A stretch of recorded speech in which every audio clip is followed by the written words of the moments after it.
Hey guys, Trevor Pritchard here from TD Pritchard Outdoors.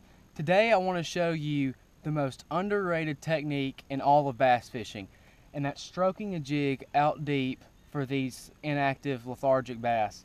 You know, anytime when these fish aren't wanting to feed, it might be post-spawn conditions and they're not wanting to chase a crankbait, this is a great technique to use to really force feed them and cause reaction bites. It's no different from going up and pitching up shallow and having them hit it on the fall. It's the same principle.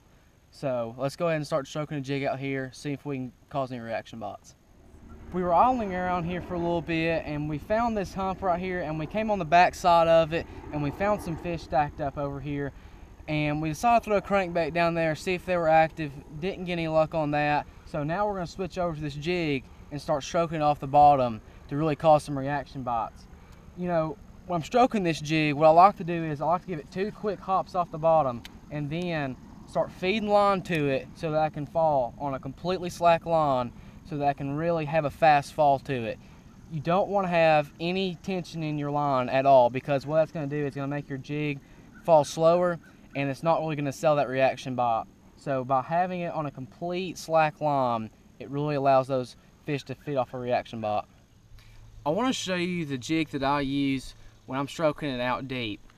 You know, a lot of people like to use a football headed jig. It's kind of the standard for what a lot of people use. But personally, I came across a lot of success on a snag proof jig, and the few reasons why I really like it a lot is because it has the double hook, so you can really increase your hookup ratio, and then also has the hitchhiker back here, so it can really hold on to your trailer so that when you're ripping it up off the bottom, you're going to keep your trailer on there and it's going to stay in pretty good shape. You know, since it's fall time, I'm going to be fishing a white jig back here because the fish are moving back here into the creeks and they're really feeding on those shads. So with that white jig, it really helps me, you know, match the hatch with it.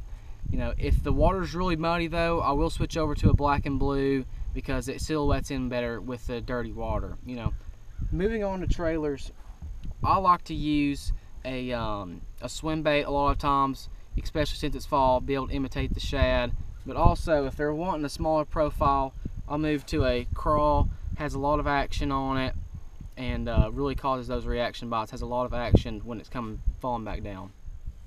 So next time you're out there on the water and you find the fish stacked up out there deep and you can't get them to bite, tie on your snag proof jig, rip it up off the bottom a couple of times, and the most important part, let your jig fall on that complete slack line to really cause those reaction bites.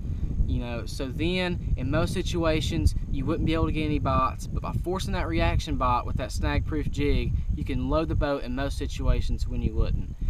If you have any questions, leave them in the comment box below, and please subscribe for more videos to come.